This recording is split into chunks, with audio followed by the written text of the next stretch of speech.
Wunderbar. Dann können wir ohne weitere Probleme loslegen. Schön, dass ihr alle da seid. Ein herzliches Willkommen an alle im Raum. Ein herzliches Willkommen an alle, die auf Zoom dabei sind oder sich die Vorlesung im Nachhinein anschauen. Wir freuen uns, dass ihr da seid. Heute haben wir wieder mal einen wunderbaren Vortrag für euch vorbereitet, aber davor haben wir wie immer noch ein paar organisatorische Dinge, auf die ihr bestimmt super gespannt seid, genauso wie ich. Nämlich geht heute Abend um 20 Uhr die Online-Test los. Und da haben wir einmal eine kleine Präsentation zu den Online-Tests erstellt, wieder mal, um euch alle wichtigen Sachen zu erklären. Ihr habt die Online-Tests auf jeder eurer Lernplattformen, bei der Uni Hamburg auf OpenOLAT, bei der TU auf Elias und bei der HAW und der HCU auf Moodle. Dort findet ihr auf den Lernplattformen unter den Reitern, die ihr dort sehen könnt, die Online-Tests, aber das sollte sehr leicht zu finden sein. So, insgesamt gibt es 4 Online-Tests. Die Daten stehen hier an der Präsentation, aber ebenfalls auf euren Lernplattformen und ihr solltet diese auch bereits sehen können. Genau, sie beginnen immer um 20 Uhr und enden dann eine Woche später, ganz wichtig, eine Woche später um 18 Uhr, also bevor die nächste Vorlesung beginnt. So, für jeden Online-Test gilt, es gibt ungefähr 10 bis 12 Fragen und ungefähr 30 Punkte. Abweichungen sind möglich und ihr habt einen Versuch pro Test. Das heißt, ihr habt zwar die Woche Zeit, diesen Test zu bearbeiten, aber ihr könnt den Test nur einmal abgeben. Ihr habt nur einen Versuch. Bestanden habt ihr den Test, wenn ihr mehr als 50% der Punkte erreicht habt. Das heißt, von 30 Punkten, sobald ihr 15 Punkte erreicht habt, in dem Fall genau 50%, habt ihr den jeweiligen Online-Test bestanden. Aber zu den Testergebnissen, die werden in euch angezeigt, sobald ihr den Test abgegeben habt. Es wird angezeigt, ob ihr bestanden oder nicht bestanden habt und welche Antworten ihr angegeben habt. Wichtig, zum Bestehen des Kurses ist die Gesamtpunktzahl aus allen 4 Online-Tests entscheidend. Das heißt, ihr müsst alle 4 Tests insgesamt mehr als 50% der Punkte haben. Warum ist das wichtig? Und das möchte ich nochmal ganz genau erklären, weil wir jedes Mal wieder E-Mails dazu bekommen haben. Also, mal angenommen, ihr habt beim ersten Test 14 von 30 Punkten erreicht. Damit habt ihr den Test nicht bestanden. Aber wenn ihr beim zweiten Test 26 von 30 Punkten erreicht habt, dann habt ihr beim zweiten Test bestanden. Eure Punkte werden trotzdem zusammengezählt.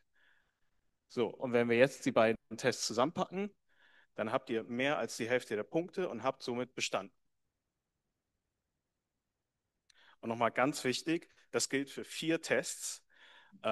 Es reicht nicht aus, wenn ihr 2 von 4 Tests besteht, dann ist es immer noch sehr wahrscheinlich, dass ihr nicht besteht. Es reicht auch nicht aus, wenn ihr einfach nur 3 Tests besteht, weil wenn ihr Pech habt, habt ihr gerade mal 50% der Tests und das macht nicht die Hälfte der Gesamtpunktzahl aus. Wenn ihr mal angenommen 4 Tests gemacht habt, bei denen ihr alle gerade mal 50% erreicht habt, dann ist das das Bare Minimum, mit dem ihr bestehen könnt. Genau, das heißt, macht alle Tests, denkt daran, mit nur 2 erfolgreichen Tests reicht es nicht aus, ähm, diese Veranstaltung zu bestehen. Genau. Ähm, Die Testphase der Online-Tests ist vorbei. Ihr habt den 4. Test bestanden oder nicht. Wie geht es weiter? Eure Gesamtergebnisse werden ausgewertet und auf euren Lernplattformen eingetragen. Bitte habt mit uns Geduld. Es sind, wie auch die letzten Semester, über 3000 Studierende angemeldet. Und das dauert ein bisschen, bis all diese Ergebnisse eingetragen sind. Ihr kriegt die dann aber angezeigt. So, und wenn ihr es dann geschafft habt, über 50% der Punkte zu schaffen, also wie gesagt, bei 30 Punkten pro Test ungefähr 120 Punkte, dann braucht ihr insgesamt 60 Punkte, aber Abweichungen sind möglich, deshalb bearbeitet gerne alle Tests, bevor ihr euch über kleine Fehler nicht mehr freut. So, aber wenn ihr nicht 50% der Punkte erreicht habt, dann habt ihr generell die Möglichkeit, an einem Nachschreibtermin teilzunehmen.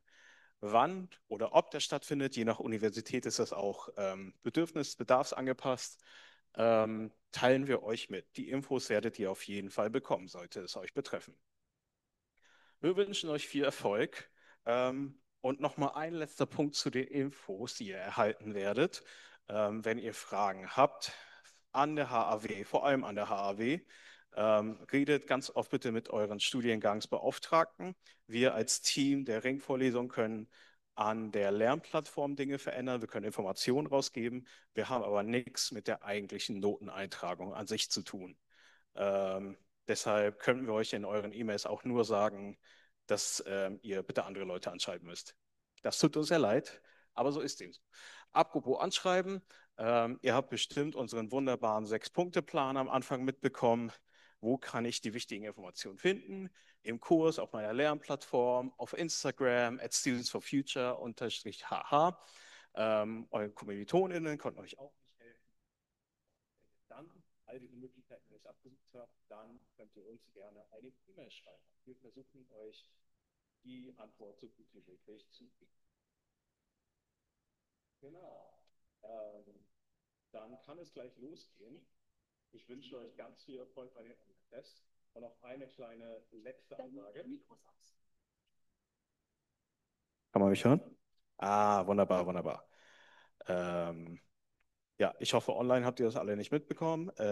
Doch mitbekommen. Wenn nicht, dann guckt gerne einfach auf die Präsentation. Ähm, Wir glauben euch, wir wünschen euch viel Glück. Und bevor ich unseren heutigen Dozenten vorstellen darf, noch eine kleine Einladung zur großen globalen Klimastreik am 14.11. um 14 Uhr. Nämlich protestieren wir für oder gegen die COP, je nachdem. Entscheidet euch selber, bringt es mit. Die COP30 darf nicht wieder ein Lobbyistentreffen werden, sondern muss das sein, was sie eigentlich mal als Ziel hatte, nämlich globalen, gerechten gemeinsamen Klimaschutz erzielen. Deshalb am 14.11. 14 Uhr beim Schriftzug auf der Mönckebergstraße. Kommt gerne dazu. Auf Instagram und überall anders kriegt ihr auch die üblichen Infos.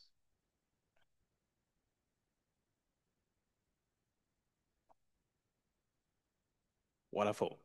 Then I will change into English now to introduce our guest lecturer for today. We have Carlos Tello. Carlos Tello is a doctor of geography and specialized in topic of political ecology and the production of knowledge. His work focuses on how different forms of knowledge that aren't specified into certain categories are recognized and how we can create change from this diversity. Today, we will explore what happens when we decolonize climate narratives and how communities in the Brazilian Amazon shape their worlds and how we can learn to rethink the climate crisis. We're very excited. Thank you, Carlos Tello.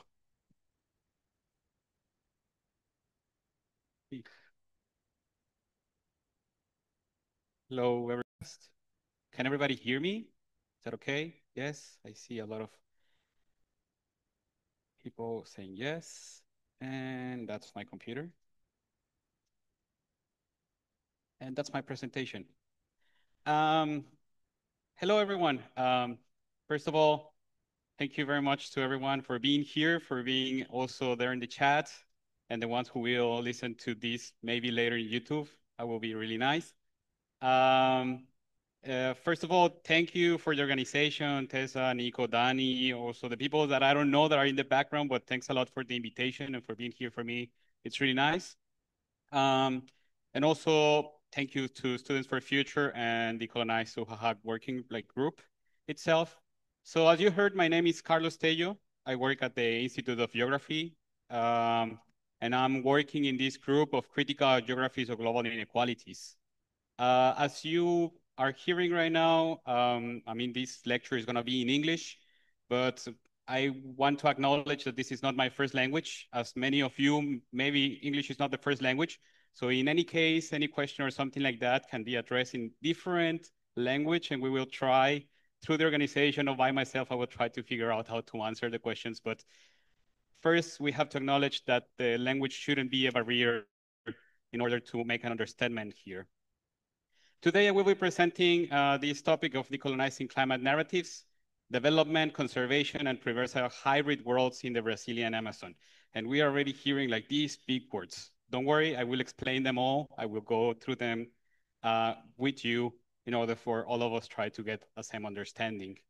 So the aim of this presentation first is, of course, to introduce you to this pluriverse and its intersecting hybrid context. Again, don't worry, it's like the third or fourth time that you have heard these words, but it's gonna be way easier once we go through them. Then I will try to connect these intersecting hybrid contexts with my research in the Brazilian Amazon. So I'm going to be talking about what I had the opportunity to do in the agricultural frontier in the Brazilian Amazon. And finally, I will try to use them as an example to discuss these climate narratives and discourses and their or colonial implications that has. And then we're trying to address this climate crisis. So the today agenda is going to be looking a little bit like this. We have this theoretical framework where we're going to go through the glossary because, of course, there's words that maybe it will be nicer if we have the same understanding. Then we will talk about the pluriverse, its hybrid context, then jumping into the nice part of the research area, the Brazilian Amazon, the historical background of what I would like to explain to you. Then the research focus and methodologies, where I conducted this ethnographic analysis. And we're going to go through these results, the discourses about conservation and development, and of course, discourses about land and forest itself.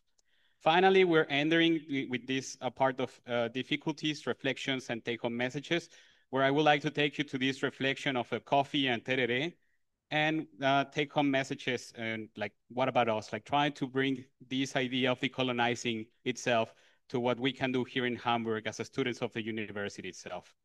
So entering now into the glossary itself, first of all, what is a discourse? What is a narrative? And I know that there's many people from different backgrounds, so that's why I thought it was important to start discussing about it.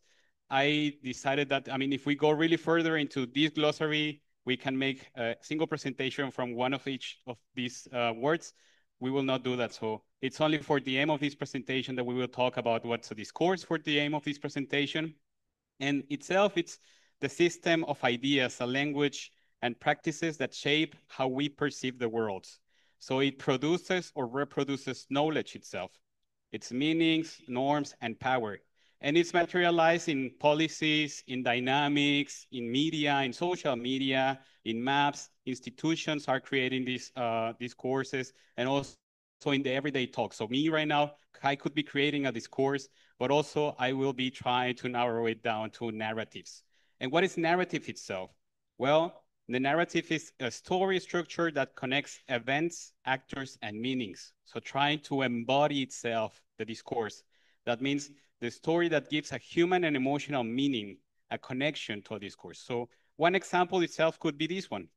You know, climate change as a discourse. You know, it's a huge discourse that we're hearing everywhere.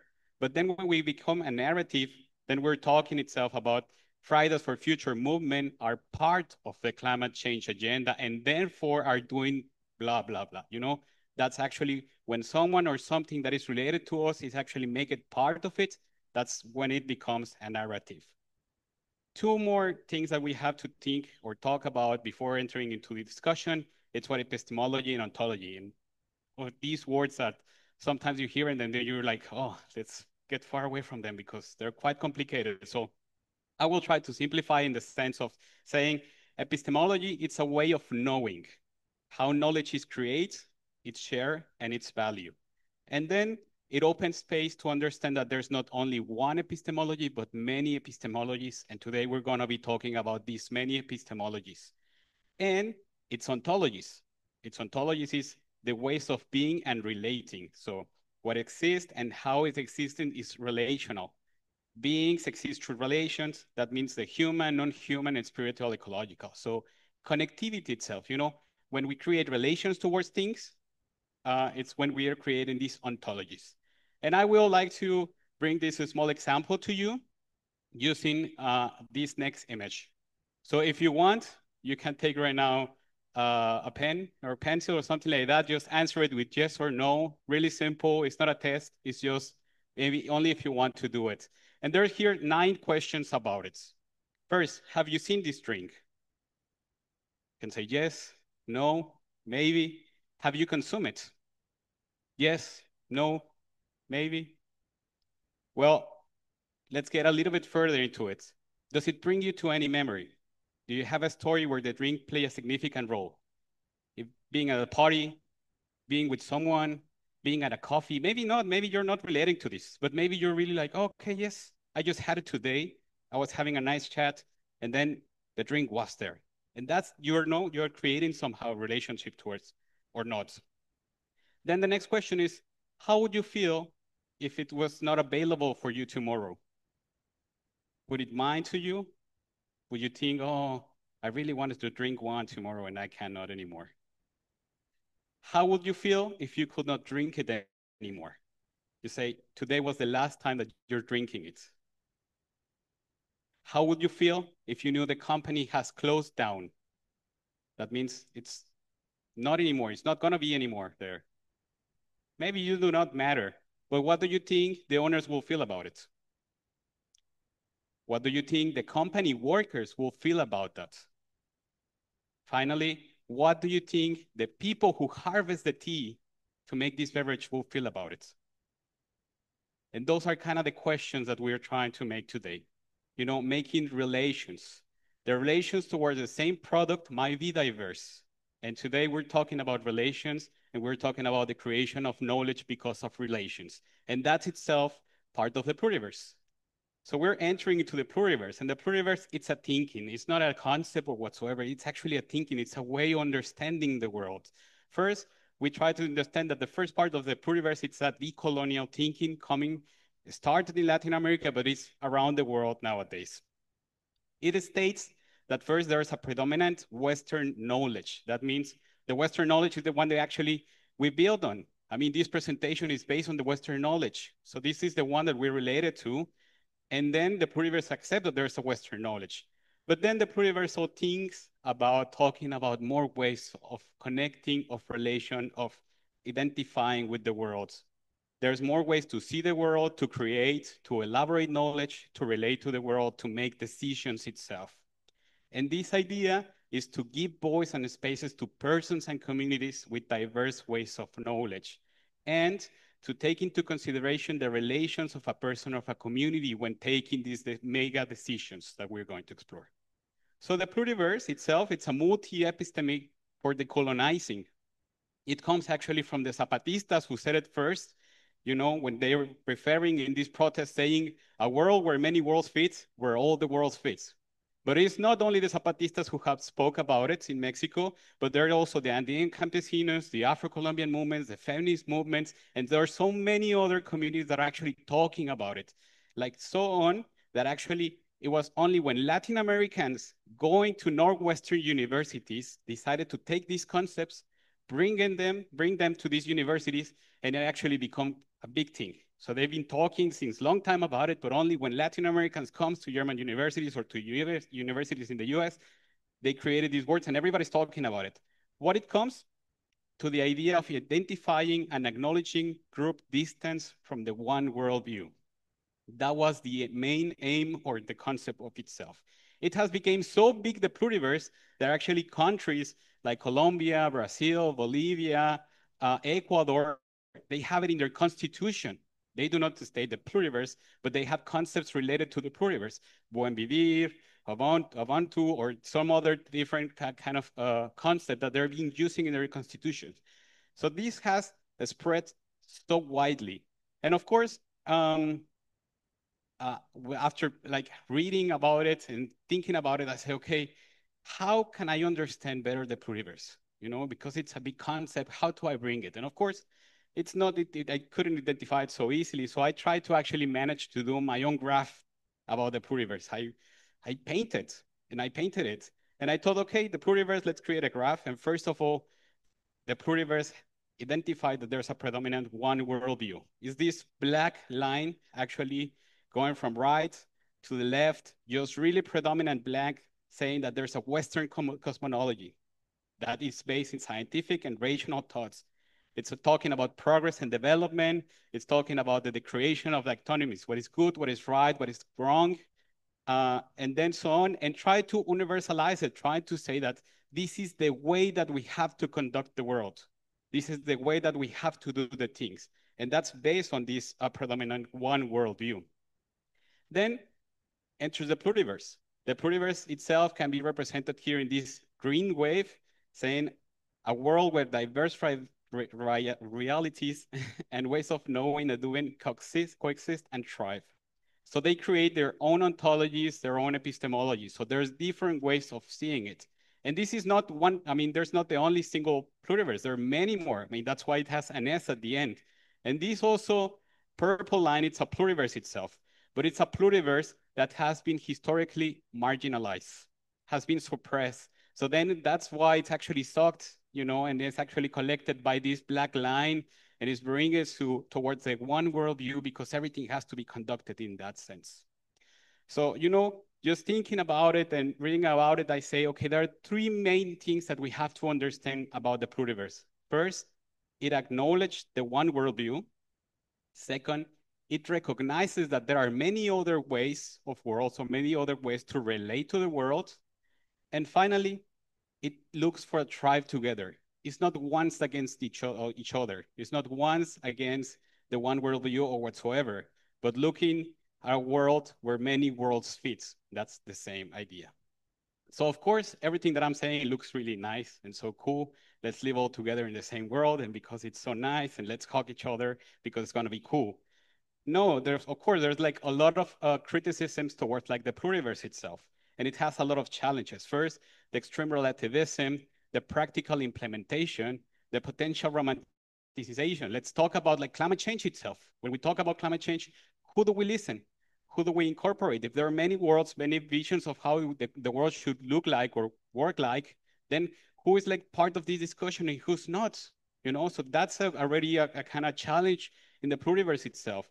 And the potential of romanticization, that means that because of its indigenous or because of its traditional, then we have to pay more attention to that. Is that the question? Then it has, of course, a lot of issues and challenges. And then, of course, after reading all of this and saying, okay, it's a little bit chaotic, I don't know what to do with it, then I embodied it. I saw it and I thought, where am I? Like, where's people like me? I'm a mestizo. I'm a Latin American.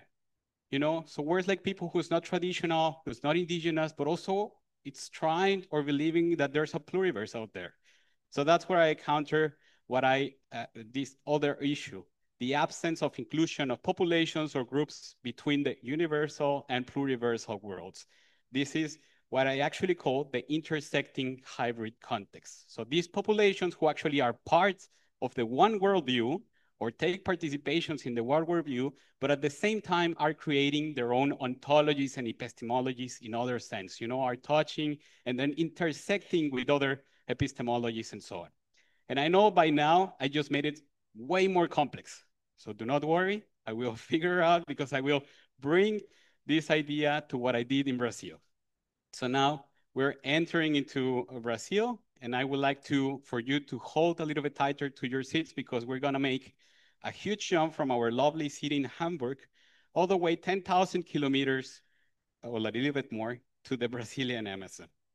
And the Brazilian Amazon is way, way too big. We're talking about 9 states that are part of the Brazilian Amazon, about 5 million square kilometers. That means that if we take France and Germany together, we will make it to fix 6 times in the Brazilian Amazon. More than 2,500 species of trees, more than 30,000 species of animals, but also around 30 million of people living there. In between them, we're talking about indigenous, quilombolas, riberinos, river tappers, miners, camponeses, and so many of them that are not actually living everywhere. I mean, every specific area has different kind of components, have different kind of actors, have different kind of interactions and intersections. And that's something that we will be discussing. So right now we will make an experiment because I actually brought an audio and I don't know if it's gonna work, but I will try to make it work. I just don't know where's the microphone. I think it's just right there. Because I would like to ask you, all of you, also in the chat, to close your eyes. And I know it's 6 p.m., so please do not fall asleep. Just for about 40 seconds, because I will try to get you a little bit further to the Brazilian Amazon, and let's see is if this works out.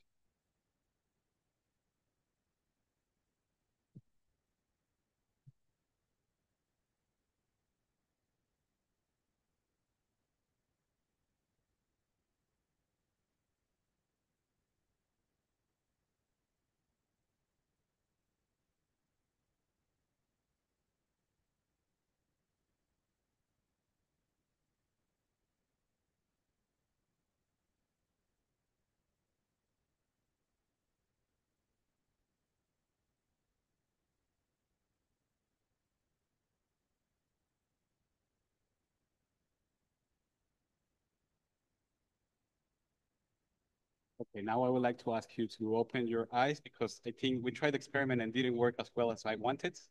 Uh, but anyway, you have the QR code, so I think you can also easily go to the QR codes and later on go into it.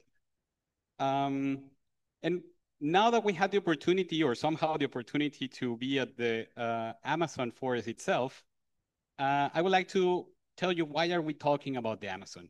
And of course, because we can already say there's a climate crisis in the Amazon. There's a lot of pressure in the Amazon.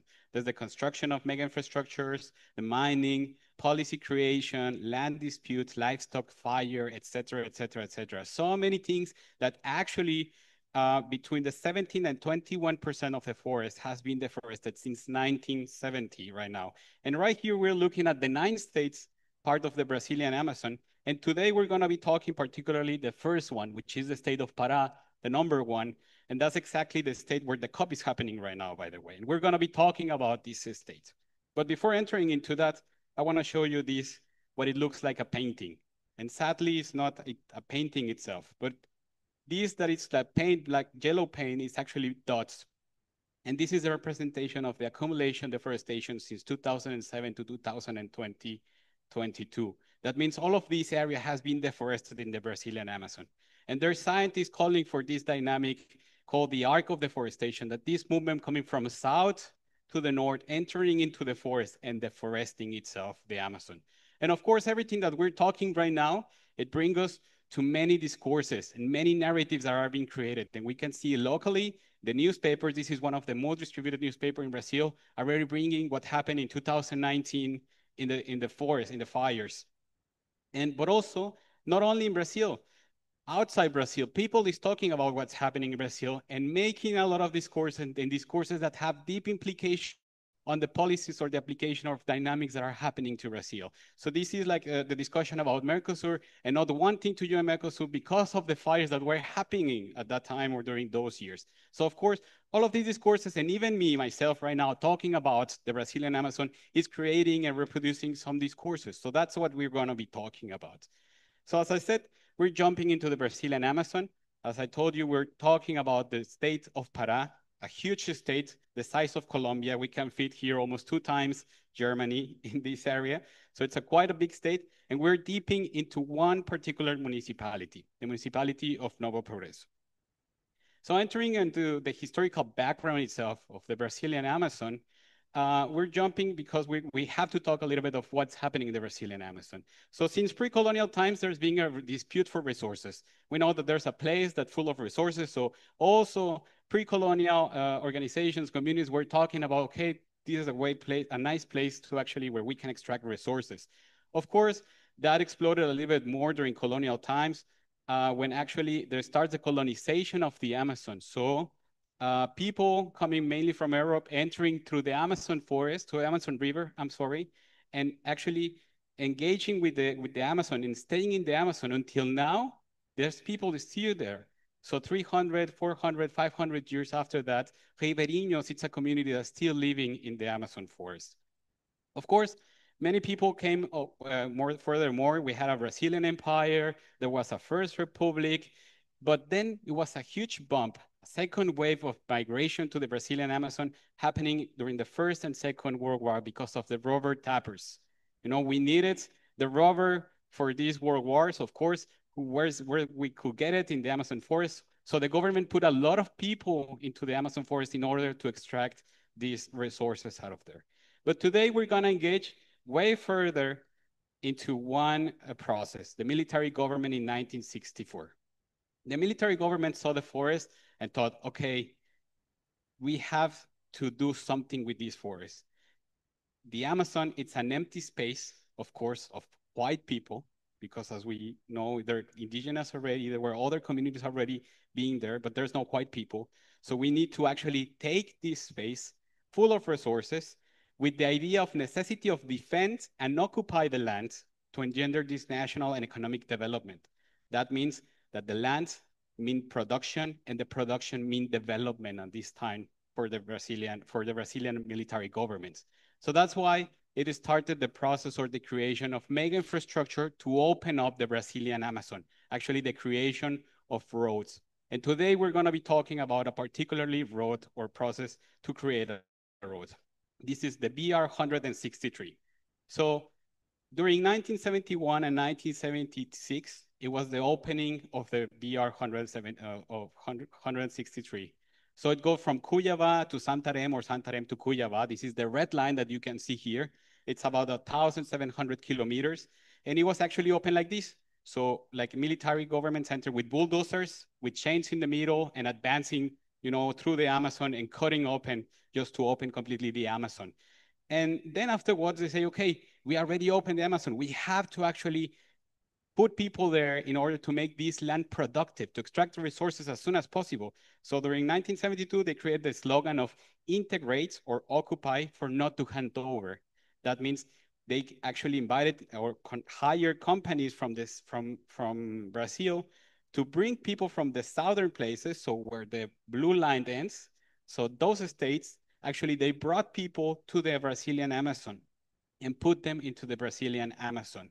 And it actually looked like that because, of course, they open the roads or they open the space, but they do not pave. They do not put services. They just put people there. And they told them, you have to make this land productive. So if you want to take land, if you want land for yourself, for your family, you have to deforest. You have to cut open this land and actually use or make this land productive. So that's actually what people did. People went there and started to make this area productive from themselves. We're going to jump a little bit further to what happens there's, of course, it finished the military government in Brazil in 1985.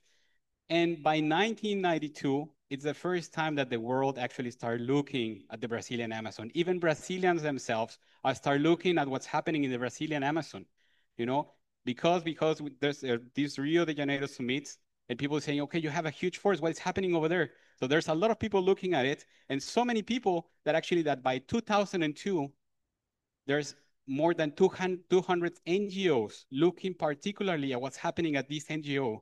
A lot of people went there to actually try to understand what was happening, the dynamics and whatsoever. And of course, they came with the idea, of course, what you're doing is wrong. And of course, during this time, like people still were going.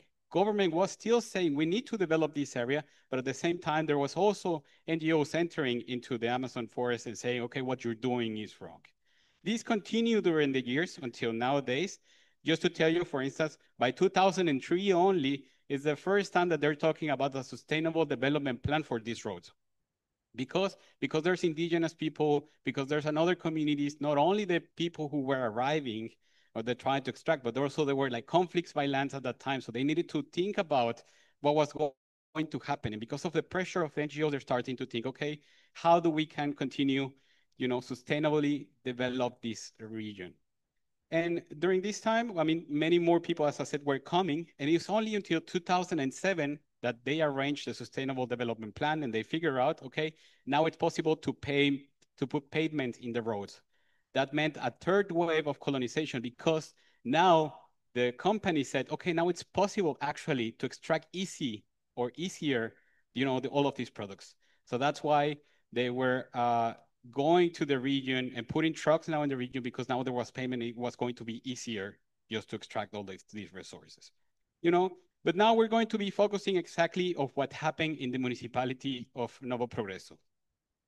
Novo Progreso is located at the margins of this road that I was been talking about, the BR 163, founded in 1973, and it became a municipality in 1993. It has about 25 inhabitants, 25,000 inhabitants, and it actually looks like that. This I will say it does not look anymore as a forest itself, but it's in the middle of the forest itself. And they're really proud of what they're doing. You can see in this image is the shield of the city or the municipality. And it's exactly the same images that you can see on the left side. You can see the logging, the mining, and the livestock and agriculture companies. They're really, really proud that they have it on the shield. And of course, these discourses already have a deep impact on what is happening in Novo Progreso. Novo Progreso is in the top 10 highly deforested municipalities in the Brazilian Amazon. And the trend is just going up, and just like continue to raise the deforestation in this municipality. So I wanted to focus on this municipality because it's in the middle of the road, but also because of the dynamic that is happening right there. And one of those, as I said, is the agricultural frontier. The agricultural frontier is this violent conversion of native habitats to agriculture. So I will put you as an example of how it actually looks like. You first, of course, like there's the government inviting to this family to enter into the forest. So it happens this part of forest appropriation. Once it enters into the forest, they said, okay, the forest actually has resources. We have to deforest, we have to extract the resources. And once we extracted these resources, we want to keep the land. So what we do, we put fire into it. Why? Because we actually want to put pasture and cattle and make it productive. Once you do this process around 7, 10, 15 years, you actually, it's like this repetitive process of putting cattle, pouring the grass, then putting fire into it, and so on and so on. And actually the lands are completely flattened in order to actually start the process of the monoculture. In this case, it's the soy production or the corn production that is happening in the region.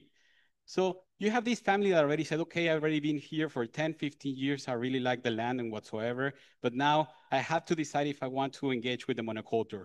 I really need money because this is a mechanized process to do it. It's not a cheap process to do it. So I have two options. Either I invest a lot of money into making it productive, or I actually wait for someone to come and buy me the land, which happened during the process of the payment. A lot of companies actually came and start buying the land because it was already perfectly flattened in order to create a monoculture.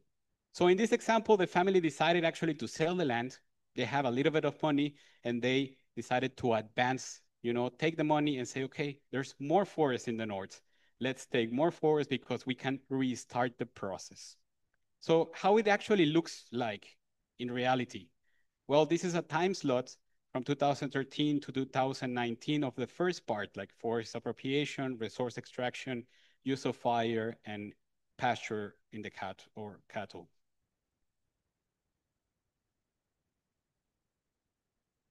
And then how it actually looks in, on a bigger size. This is by the road.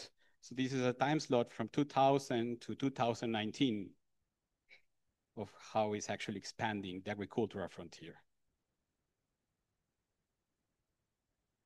So after learning that everything was happening, that there was a lot of deforestation, that there was these people who are the ones that are creating the deforestation, creating, all of these dynamics or social environmental dynamics, I thought, okay, I want to talk to them.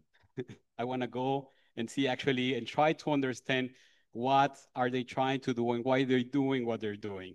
So I decided to go and talk with the rural producers of the municipality of Nuevo Progreso. The aim or my research question is how do rural producers historically and present position and narratives shape the land use and management on the agricultural frontier in Nuevo Progreso? So with this question, I entered into the region and then I had the possibility to conduct my methods there. There was a biographical semi-structured interview where I decided to conduct actually timeline, let's say. So I sat down with families, with owners, rural producers, and I started asking them, what were you doing before coming here? What was your activities? Why you decided to come to the region?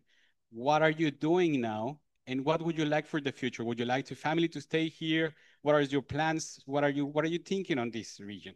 So I had the opportunity to talk with about 36 rural producers who I actually record them. I talked with many more of them. And also I implemented some of the methods of observation, employing of narratives, walk along methods, coffee table methods, and whatsoever. After that, it was a part of the analysis of the interviews back in Hamburg, and of course, the transcription of the audio, about 40 hours of listening to myself and people talking, and then also this part of entering into the Max Code AI to coding and identifying and analyzing what was happening there. So now we're entering a little bit into the discourses about land and forest. And first, I would like to tell you that after talking to them, I analyzed or I identified three trends. As I said, there's the first trend when people are starting to arrive to the region. So they open the roads, and then all the way to the democratization of Brazil in 1988, I planted as the arriving of the pioneers. They call themselves the pioneers. I didn't put that name on them. They say, we are the pioneers, we're the first who arrived here. Then from 1992 to 2006, I call this area of the increasing of external pressure. That's exactly when I was telling you that 200 NGOs arrived to the region. So that brought another discursive dynamic to the region, but also people arrived during this time. And that's when I call them a second generation. So daughters or sons from people who were there or people who were arriving to this region. And finally, with the pavement of the roads, the intensive developmental process or the soil generation. So during these three trends, meanwhile talking to them, I identify also that they were talking about plans, projects, or dynamics. I did not mention these plans, projects, or dynamics. That means that meanwhile I was talking to them, they actually start saying, oh yes, I remember that in this year, the government came and started telling me that this was going to happen and this was going to change. And the only thing is that I actually just put it together with a plan or dynamic or a project that was happening at the moment. There, I identified that the discourse from the government or local activities were trying two discourses or two main discourses, the one about development and the one about conservation. So here I identify some of them that are talking about development. That means the creation of something, the opening of something, the procurement of more cattle production, agricultural production, or whatsoever. But also, there were some others that were aiming the conservation. That means the actual protection of the land, creation of the conservation area or whatsoever. And some of them actually had the dynamic that they were intent to develop and ended up conservating, or the other way around. They were tending to conservate and ended up actually taking part of the development. So I had the opportunity to talk with 15 pioneers, 9 persons who arrived in the second generation, and 12 persons who arrived during the third generation. But before talking or explaining you what I talked with them, I wanted to show you actually how these trends or these plans look alike in the land itself. So this is the first trend, actually. It's you can see like in light, really, really light color, the BR-163, you have the No Progreso urban area and the indigenous land of Cayapo. As I said, there were like indigenous land already being there before everything started. Then we have another process. The second generation arrived and the second process started, and then the creation actually of the municipality itself. There were some settlement projects because the government said, okay, at the beginning, everybody entered and just took the land and whatsoever, but then we tried to make it organized to give more land to people and whatsoever. So they created these settlement projects. And also they started this process of, okay, let's defend the land actually. So they start creating these federal conservation areas. Finally, it's a part of the pavement of the road itself. And I would like to if you could pay your attention to these blue blocks in the top of the map, because we're going to zoom in into those areas. There's actually 2 settlement projects. So in pink right now, we can see the settlement project of Santa Julia right there. And that's actually how the government at some point decided to give land to the people, So first at the beginning, everybody was taking what was possible. Then at some point, one another law said, okay, one person in the family can have 100 hectares, and then the rest you cannot have. But of course, I could say, well, my brother can have another one, and my mother can have another one, and so on. So families decided to collect a lot of land. But also, these settlements were created later on from the government for more people that were coming and try to give them land. And also something, so you can see that the rural producers are not homogenized. There are different kinds of rural producers. There's different kinds of dynamics happening. So we cannot talk about the rural producers itself as all of the rural producers are the same or having the same dynamics or having the same discourses. Actually, even within the rural producers, some of them are marginalized because of the land production or the land size that they have. Finally, the part in red is something that came over afterwards because the government has decided now that everything that someone is doing something wrong, we have to be punitive. We have to actually, they have to pay because of what they do. So in 2008, they created a program that says, from now on, who deforested, whatever they deforest, we will put a fee on them, a really high fee. And that means that all of this area that is productive, if they're on reds, they can produce whatever, but they cannot sell it anymore. They have to pay a really high fee. And that created another dynamic for the people to understand how they relate to the land. Going back a little bit to the trend, I just want to show this example of how actually this discourse actually have a real implementation into the trends of deforestation. And here we can see the year of 2007, and that's the payment of the BR 163. You know, so here the trend is starting to go up, and then we can see another trend, which is in 2019 with the Bolsonaro government. Bolsonaro is the right-wing government, or the late one that was in Brazil. So in 2019, like people actually start saying, okay, because of Bolsonaro's here, they're supporting the agricultural production. And because of this agricultural production, let's deforest the forest. And there you have another trend, you know? So the actual dynamic itself, outside dynamic or outside discourses actually are having an implication inside. And before jumping once more again into talking with the people, I would like to take you a little bit closer.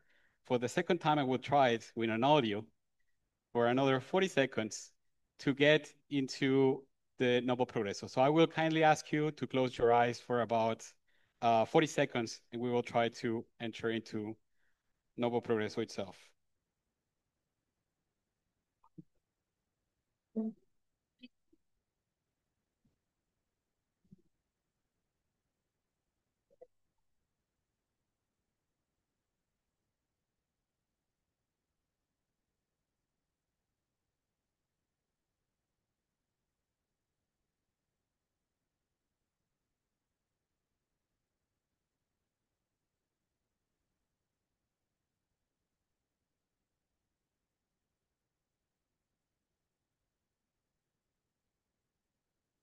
Now we can open our eyes again.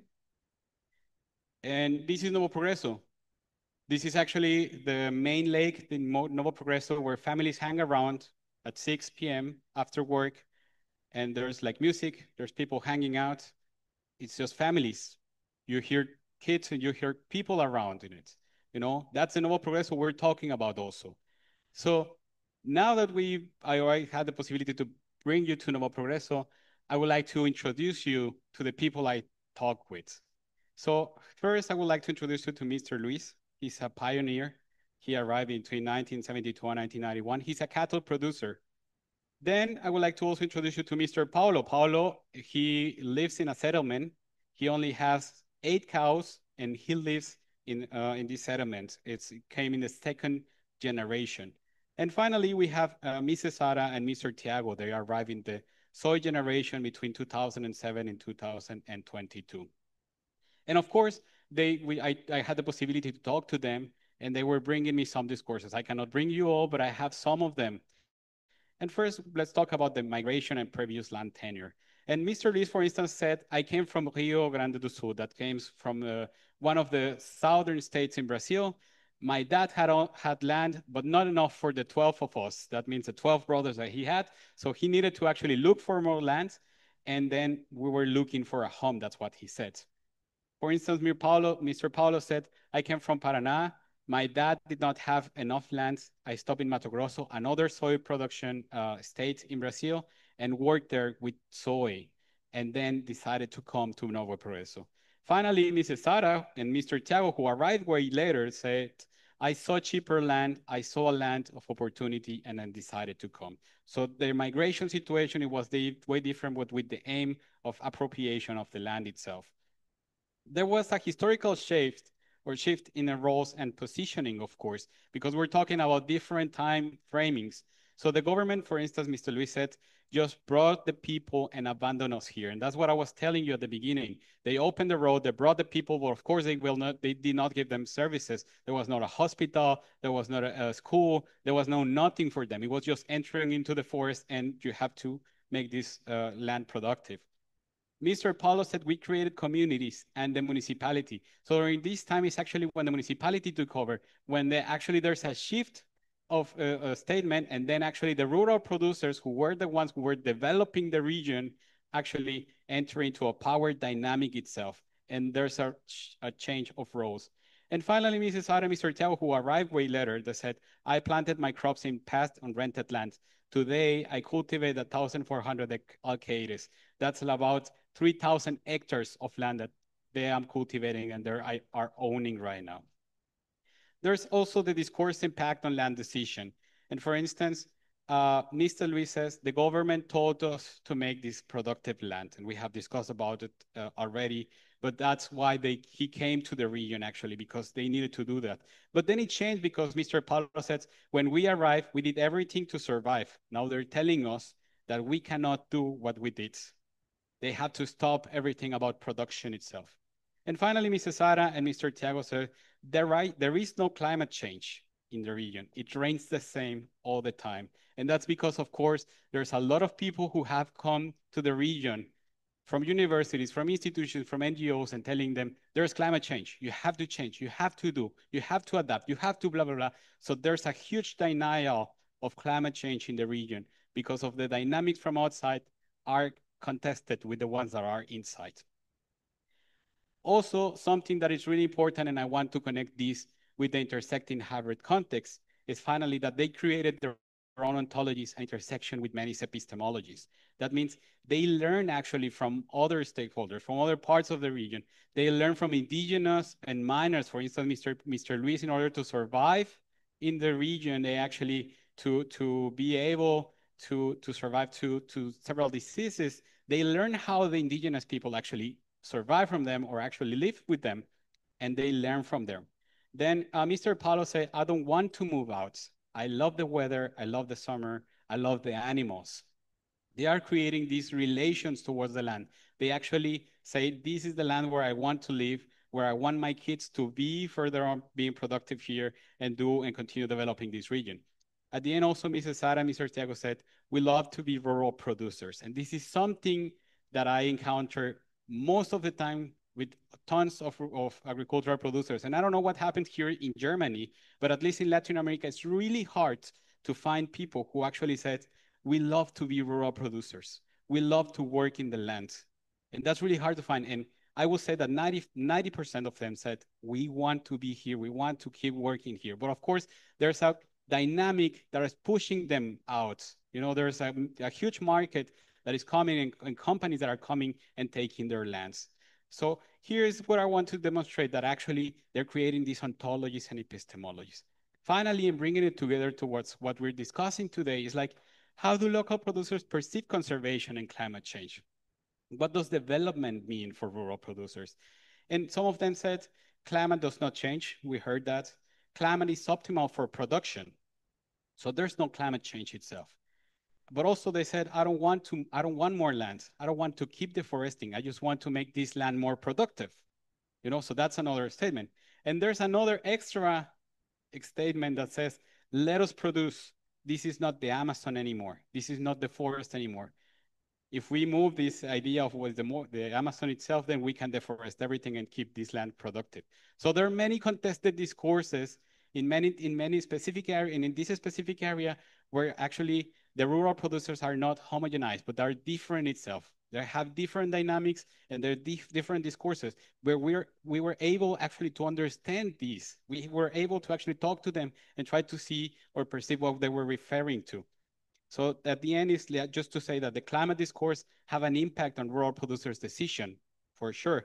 Climate change adaptation is not yet relevant in land use decision among rural producers, but it's there. It's just not relevant at the moment. And finally, this part of development, it's equal to production, but it's equal to market competition itself. And therefore, it's equal to deforestation. So the dynamic itself of bringing this market is creating more deforestation, but also they want to also create their own ontologies, epistemologies, and they want to create their own view of the world without having to deforest more. So after engaging with all of these results, I would like to finally take you to this reflection, difficulties, and take-home messages. And before entering into actually the take-home messages, which is the aim of this idea, I wanted to show you something that normally in the research process we do not show, and actually the difficulties that itself takes to make this idea. Normally we just show the nice results and everything is so beautiful, but actually there were many difficulties to talk with people. We're talking about long distance, heavy rainfall, and unpaved roads, the unavailability of producers for responsible for land decisions. Also, this part of trust building itself. And of course, the academia, it's telling us that if we do not record, then this is not useful. So of course, we have to convince them to talk, we have to build the trust, and then we have to also convince them to be recorded, in order to actually make this academic act. So it's also like a contradiction on how we're implementing the research itself when we're talking about decolonizing itself, the academia or decolonizing. So I just wanted to bring this because at the end, it's also really important. And we do not discuss this. Something else I want to discuss, and it's actually complementary to this, is actually this reflection. And I want to invite you to reflect with me in this actually what happened in my stay in Brazil. And I call this reflection the coffee and tereré. Coffee and tereré are actually the drinks that they invited me, or they put in the table and they offer me when they really wanted to talk to me. So many times I enter and I try to knock these fences and then walk a lot to get into these farms in order to talk to them. And it was really hard. But finally, when that was over, I actually had the opportunity to sit down with them and they offer me tereré, which is this beverage right here. And that's a cold mate. They actually give it to you, but at the same time, it's only one glass for everyone in the table. It's one single share of shared glass. So you're drinking it while you're sharing this story. So it actually comes with the conception or the idea of that we accept you in our table and we accept to encounter or to exchange our knowledges with you. And within this, I have to acknowledge that my research was molded. Was molded because of why? Because I'm financed by a German university, definitely, and I acknowledge that I had the possibility to go to Brazil because someone was funding me in order to go there. I'm a Latin American male in the field, but at the same time, I'm not Brazilian. I'm Mexican. Yes, they saw me and they thought, okay, another Brazilian. They hear me and they said, this is not Brazilian, and that already changed the aspect on how they were accepting me, and how the information was actually transcribed to me. Finally, I was identified as being as German. And of course, I'm not German. But at the same time, when I was telling them, hey, I come from a German university, another doors open. And it changed the perception of the people actually acknowledging me there. So even though I was Latin, I was a male, I was whatever, this was possible because I was coming from this Northwestern University at some point. And that's something that we have to acknowledge whenever we encounter in these situations of research, that it was molded in a sense, and the information transcribed to me, then it was molded in a sense of at least these factors and some other factors during the research. Finally, of course, these circumstances and my position influence this research itself. Of course, because of that, I have to acknowledge also that there are some research limitations. There's a scope limited stakeholder representation because, of course, I couldn't talk to all of them because many of them didn't want to even talk to me or talk about climate change or whatsoever. And also, I also want to bring this because this is an inspiration for you for future research. I wanted to bring you the idea of that this is possible, but of course with a lot of difficulties, but it's possible. And it actually required further exploration of complex pluriverse and entanglements in order to decolonize. So until right here, I said, okay, cool, pretty cool. Let's actually, how can I bring it down towards what's happening here in the Amazon? And then say, okay, I kind of understand that the rural producers itself, and I wanted to bring back to this pluriversal graph in order to how I started, ended up. And with this graph to tell you that the rural producers have produced these complex narratives about territory, about nature, about the future itself. These narratives do not respond linearly to dominant developmentalist discourses, but rather they reveal tensions and intersections between productivist logics, memories, spiritualities, affections, and emerging climate concerns. They're creating their own intersecting hybrid context itself. They're engaging actually with dynamics that have to do with the one worldview, but at the same time, they're creating their own ontologies and epistemologies. And this is how I actually had the opportunity to show this and explain this. I have to acknowledge that historical and current dynamics must be considered to understand deforestation and the expansion of the agricultural frontier, particularly in this case, particularly with these people, particularly in Novo Progreso in the Brazilian agricultural frontier, because this should be case specific. And finally, this hybrid context enable us to move beyond simplistic interpretations and open up spaces for pluriversal dialogues, which are essential for envisioning fair socio-ecological transitions in the face of climate crisis. And this is actually where I plan to stop the presentation. But then I said, cool, Carlos went to Brazil. Cool, Carlos talked about the pluriverse and found out the intersecting hybrid context. But then what about us? What about us as students? What about at the university? What about in Hamburg? So I actually wanted to bring it back to the discussion where we started. And here we have a tereré and we have the Club Mate. And I have nothing against the drink itself, just to be clear. It has nothing wrong. Definitely has nothing wrong. You can still consume it, and I won't judge you, and even if I judge you, you shouldn't care about it. But the thing that we have to understand in order to decolonize the narratives, the discourses itself, is to start questioning ourselves. Why are we doing what we're doing? How are we actually doing this? And why are we, like, how is connected to everything? So in this case, for instance, how does meaning shift when a relational drink becomes an industrial commodity? Or what happens when a collective ritual of care or share becomes a caffeine-based product of self-optimization? Or finally, when we hold a drink in Hamburg or a tereré in the Amazon, what worlds, relations, power relations, and knowledges are we drinking itself? I guess those are the questions that we have to make. We cannot be ethically perfect. We cannot be perfect itself. Even if you see my research, you will find so many flaws, for sure. But then the idea is like, we have to question ourselves. We have to be critical in order to decolonize our research, our processes. In this sense, I would like to tell you that no one size fits all climate solutions. Decolonizing means seeing the climate crisis situated, case specific. The world is a messy and complex, and the pluriverse even more. So please, when we talk about decolonizing, it means that working with tensions, with conflicts, with contradictions, and simplifying or putting them away is not a solution. We actually have to engage with these conflictive situations. Follow the connections, trace dynamics, territories, histories, and stories. Become aware of how we are entangled and pushed to make those relationships less violent within our life, within our projects, within our work. And with this, when we're doing our work, when we're talking about seminar, theses, or projects, ask yourself, which discourses or narratives am I reproducing? Which data, machine am I producing or reproducing?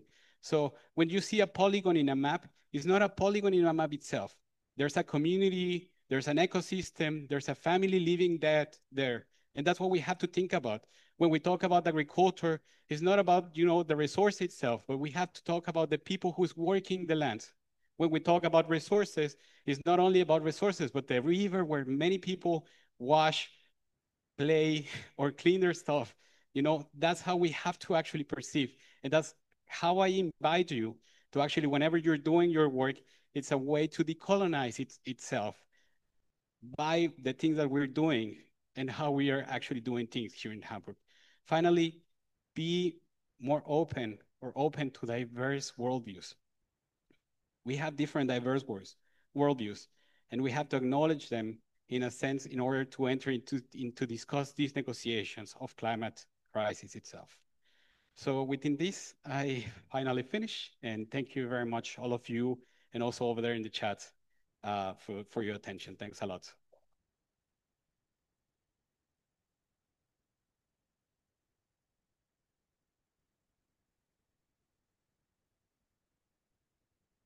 A big thank you to Carlos Tello for your work, for your presentation, for your lecture, for your time here. And now we have some time for questions from the audience. Um, you can just raise your hand if you're in the room. You can also ask your questions in German to us, and then we will translate. If you don't want to ask it in English, just be aware that if you talk into this microphone, your voice will be on the recording, which will be uploaded later. And for all those people on Zoom, feel free to ask your questions into the Q&A section on Zoom, and then we can ask it here for you. Okay, first question.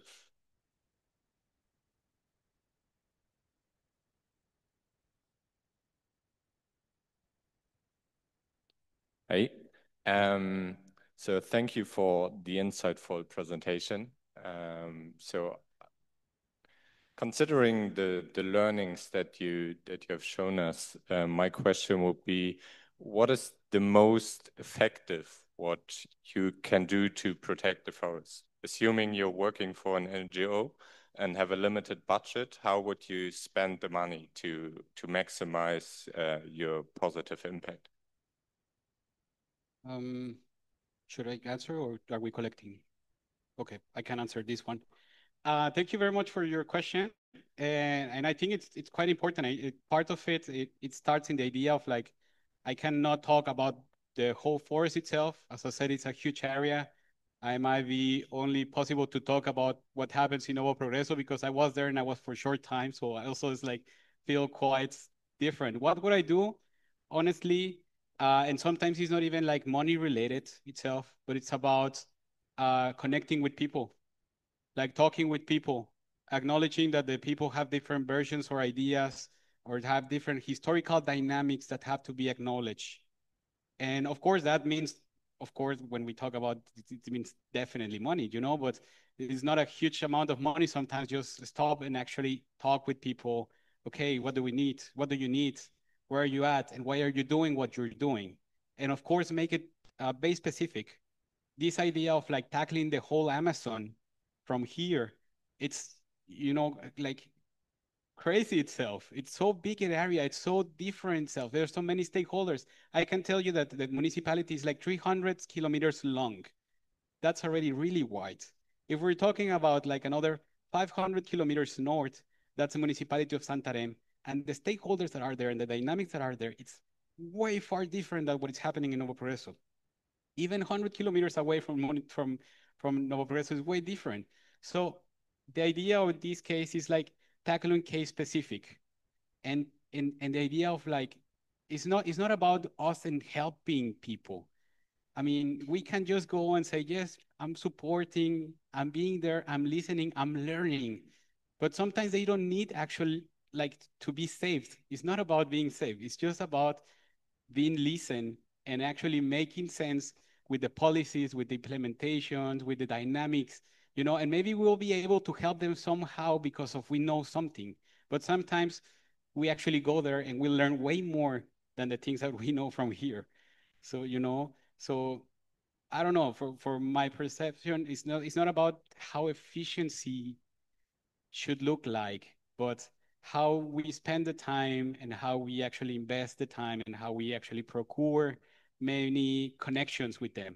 So for instance, my case right here, right now, I explaining them. I mean, in Brazil to explain this, it's really hard because these people are seen as the bad ones, And of course, there's a lot of violent dynamics happening with stakeholders like this.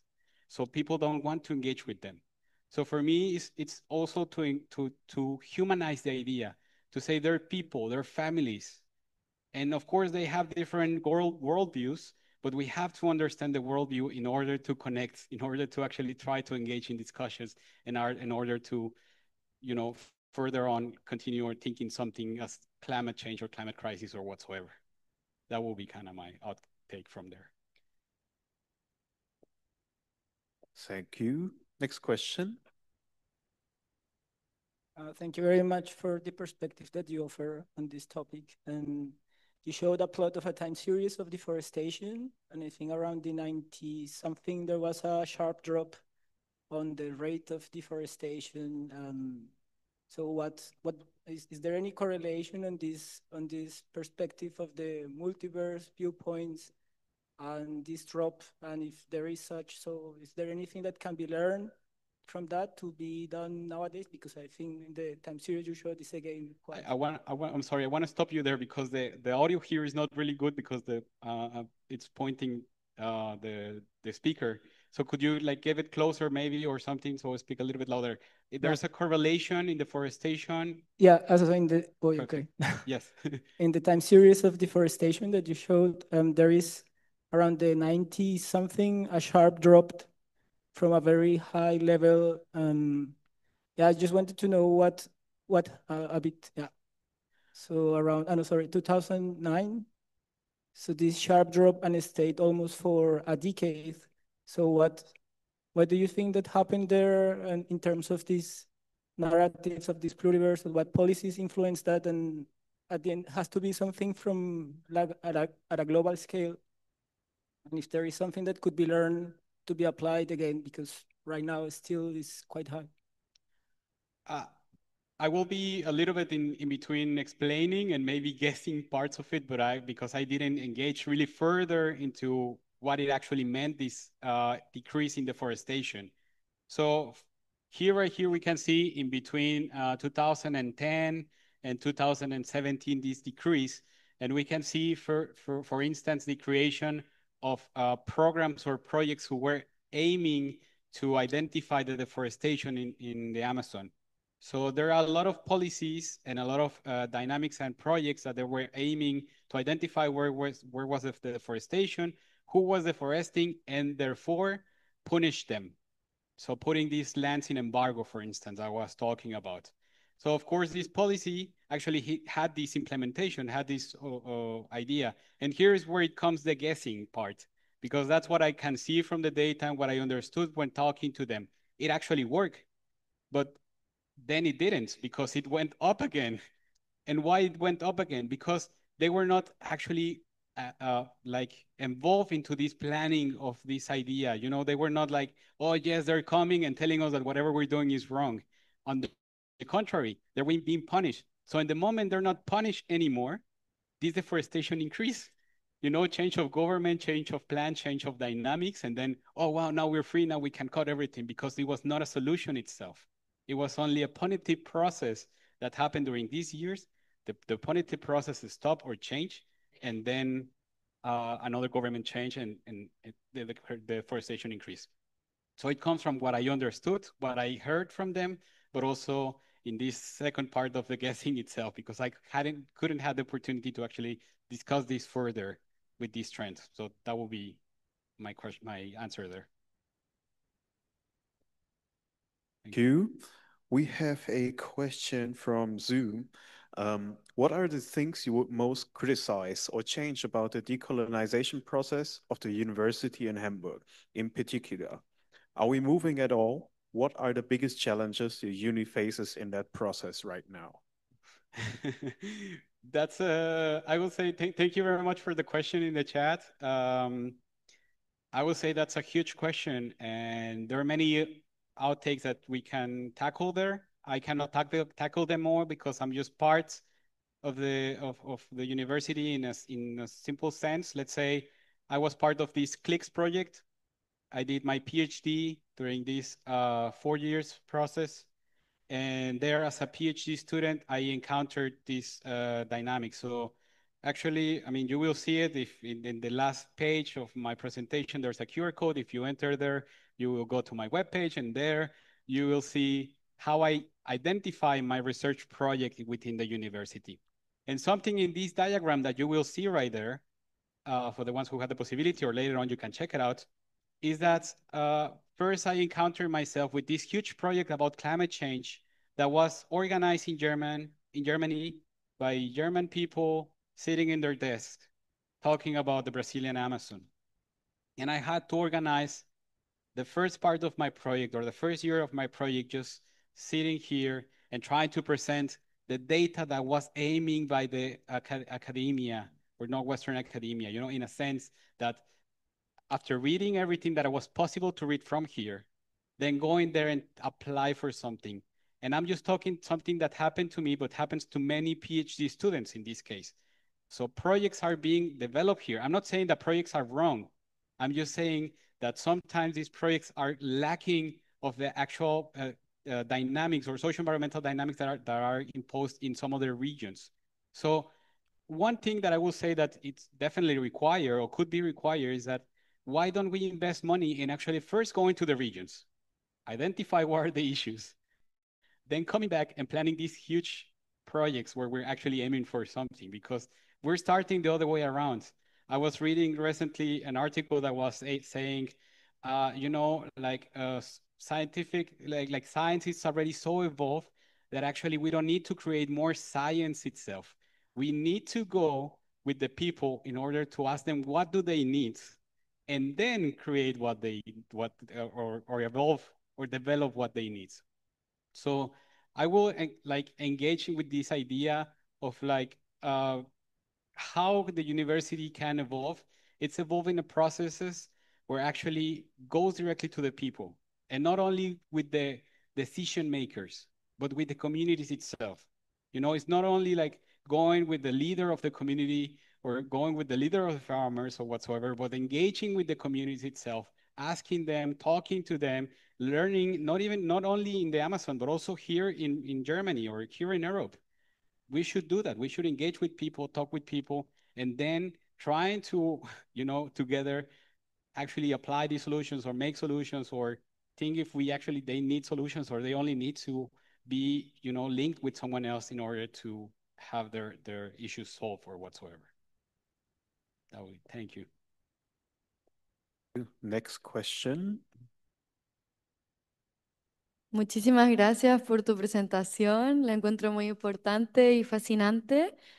And then my question would be, why do you think that some people in Novo Progreso don't believe that climate change is a reality? Like, why would they not believe that when there's so much evidence? I don't know if this has to do with like propaganda for, I don't know, USA, because the president has denied climate change for a very long time, or why is that so? And then my second question would be, because it really surprised me as well, why would people say, like the last generation, that they love to produce and to work in the land. I don't know if this is like some internalization of this generational task that they had to do. Like the first generation, they were forced to work on the land, and then with time they just kind of internalize that this is what they had to do, and that's why they love that now. So yeah, what do you think that they love working on the land today? Gracias. Thank you. Gracias por tu pregunta. Thank you very much for the question. So first, the part of why they don't believe, or they're negating this part of climate change. And I will say that they're actually being encountered in so many dynamics where people from outside are coming to them, asking them, as myself I did, knocking their doors and telling them, first of all, instead of engaging with them and telling them, okay, how are you doing? What's going on? What are you doing? Whatsoever. They come and they say, okay, how you're managing your land is wrong. How you're managing the forest is wrong. How you're doing this is wrong.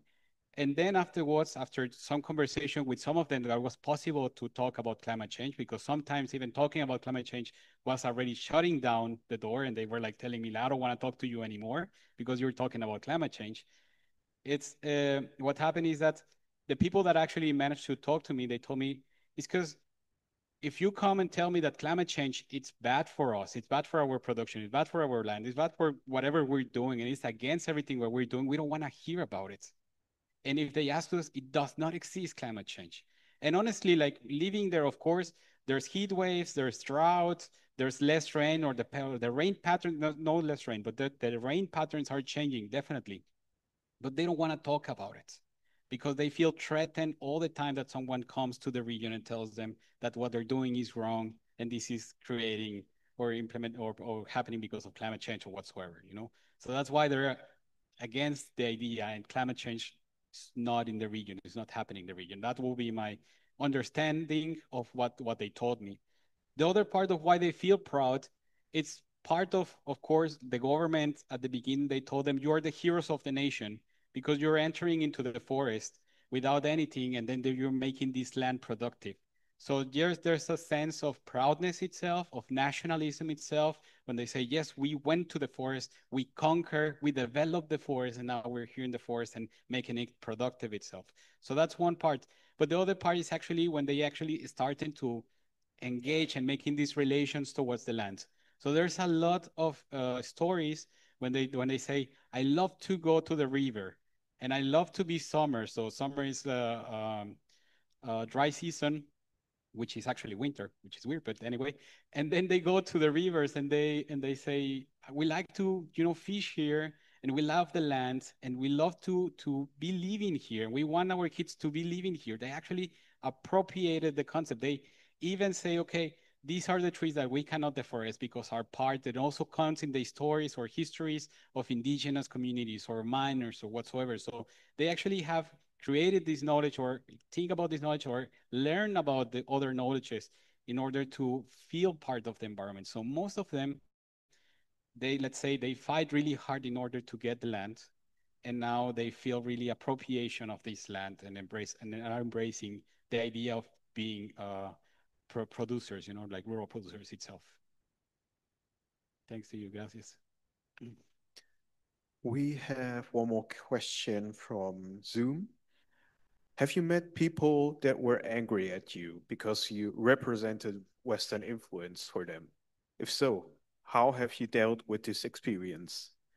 Yes, thank you for the question again in the chat. I encounter many people who were angry at me.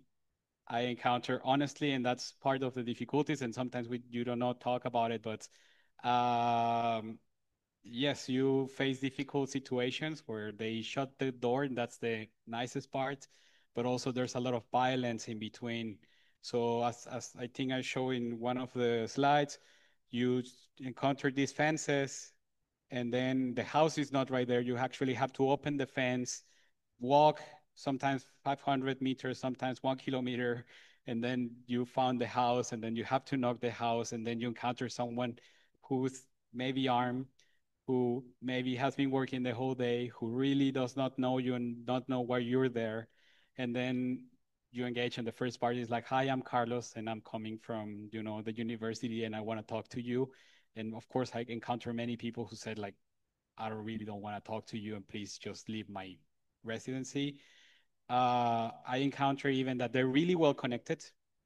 So even before arriving to a place, they already knew that I was there. They knew that I was going to their house. They knew what was kind of my idea or objectives or intake. So many families decided not even to talk to me. And some others opened the doors because, you know, their parents were coming from Germany, and themselves, they identifies with Germans. And then therefore I was German, and then I was the German, and I was welcome to their houses. So it went in both positions. It was not a threaten because of me, but of course a threaten because of what I represent or represented in the sense of what they identify. So how I deal with it? Well, in the worst case scenario, you just say thank you very much, and then you just leave, you know, it's like what happened, and then keep on going, because I really wanted to continue talking with people. And I will say it was a challenging time, but I learned a lot from it. I grew a lot from it, and I'm really happy that it happened. Uh, and well, I will change many things in case somebody wants to discuss things about going to the field. There are many articles talking about women in the field, men in the field, foreigners in the field that I encourage you to read before going to the field, because it's really an introspective process and a hard process to actually go into the field. So it's part of the colonial thinking itself. So I really encourage you, to all of you, to read this and to go through this, because it's not always so easy. Thank you. Next question. Yeah, thank you very much for your presentation. And I'm studying geography here, and I saw that you're from the from Critical Geography AG. And I recently went to a field trip to Canada, and I was very shocked in how colonial methods were kind of not reflected on and used there, and how little decolonial methods were used. Can you hold it closer? Thank you. And I was just wondering, what is your experience with confronting professors or researchers with their methods? Because I'm thinking about it afterwards and reflecting on the field trip. And I'm just wondering what your experiences is, and if you would recommend confronting them with their own methods. Thank you very much for your question. And I will start, if somebody has a recommendation on how to do it, I'm also open to have this recommendation. I don't have a strict recommendation on how to tackle this issue, or this idea of how to engage sometimes with people who feel sometimes attacked. I think that's part of it. When we talk about the Western knowledge, for instance, and it has happened more often here, or really often here, is like people telling me, oh, so then what I'm doing, it's wrong. And it's not about that. There are many good things that are happening here, that are being developed here within Western knowledge. So it's not against Western knowledge itself, but about how we are using or reproducing or enforcing the Western knowledge itself.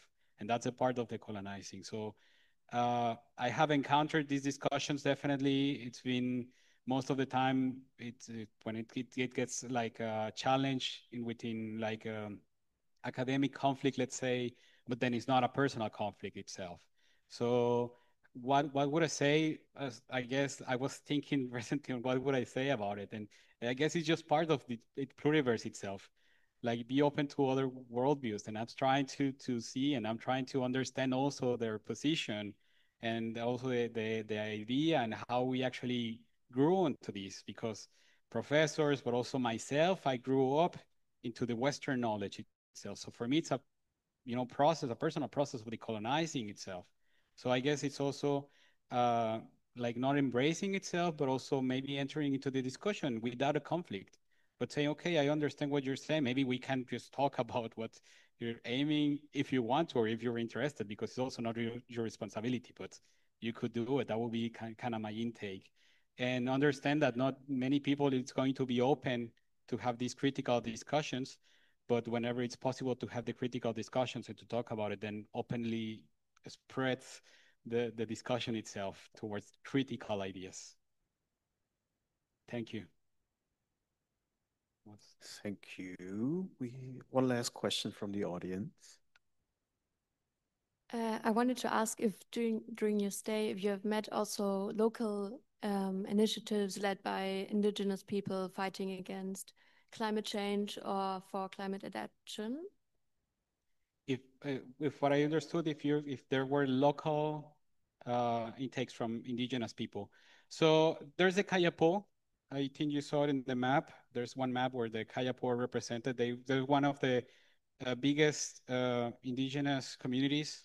I think there's like 12 or 13 families living in this region of Kayapo, in this area.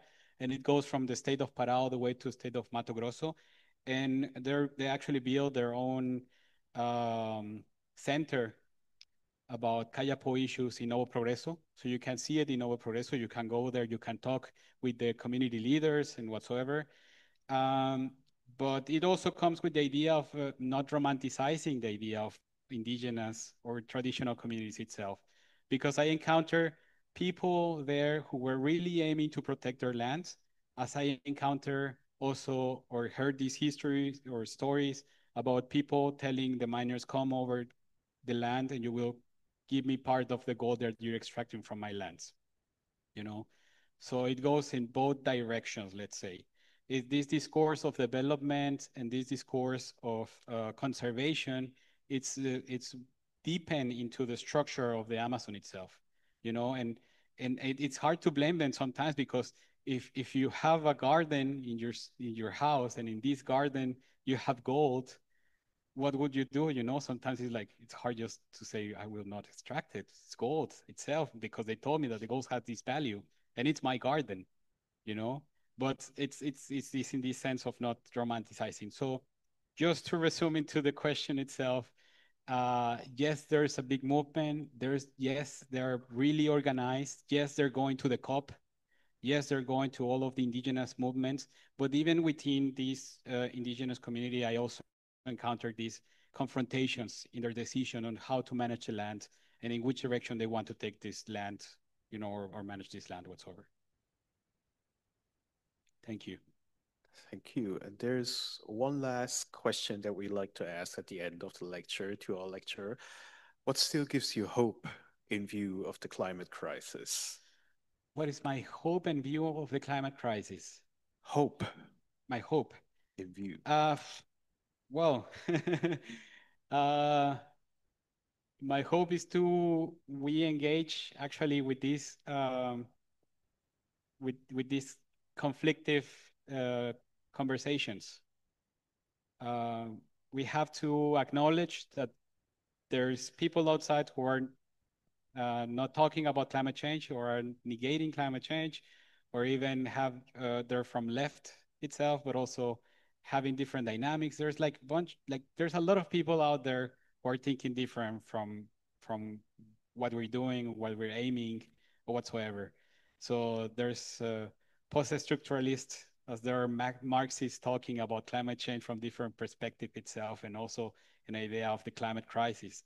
So my hope is that we can engage in discussions and that we do not take it completely. I mean, sometimes in academia, not taking it personally, but taking it personally when it actually matters. When we're talking about lands, when we're talking about the land of someone, the resources, when we talk about the river, when we talk about, that's where we have to take it a little bit more personal, but personal within the sense of like the people who are living in the region, who are conflicting within these dynamics. So my hope is that we actually engage, and I invite you again, all of you, to engage with these difficult dynamics and to engaging with these difficult discussions. The ones who want, we don't have to do it all. We don't have to engage with all of the dynamics and all of the discussions, but if we start engaging with the one that we are interested, I think that that will be kind of my hope, that we are involved politically, but also critically involved towards what we're doing and towards what we're implementing. That will be my hope. Thank you. Thank you for the answers, for your work, for the lecture today. That's it for today. We hope to see you all next week. Good luck with the online test that begins in a few minutes. Remember the presentation in the beginning, and then see you next week. Thank you, all of you. Thanks a lot.